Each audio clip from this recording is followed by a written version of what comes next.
Hello guys! Ngayon tuturuan ko kayo kung paano maglagay ng gender sa Roblox.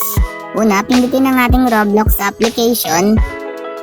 Ayan, wait lang natin mag-open si Roblox. Yan. Then kapag nandito na tayo sa ating Roblox app, kung mapapansin nyo sa baba yung nakasulat na more, eto siya sa parting kanan sa baba. Eto, pindutin lang natin.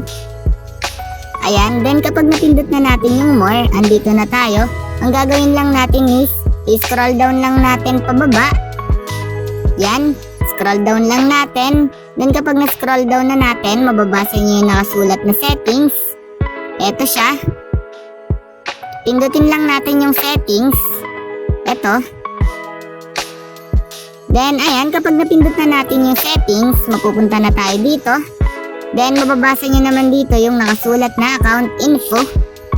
Ito siya sa taas, kataasan siya kaunahan. Ito, pindutin lang natin yung account info.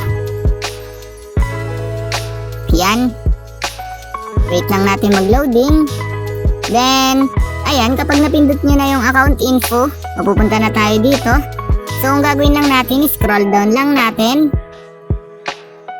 Ayan, then kapag na-scroll down nyo na, makikita nyo yung gender. Eto siya. Kung makikita nyo, optional lang yan. Pwede nyo lagyan or hindi.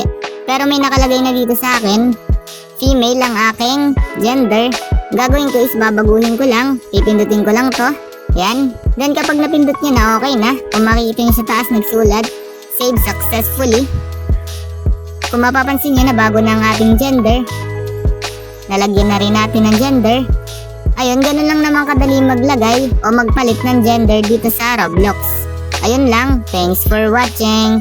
Subscribe me for more videos like this. Thank you!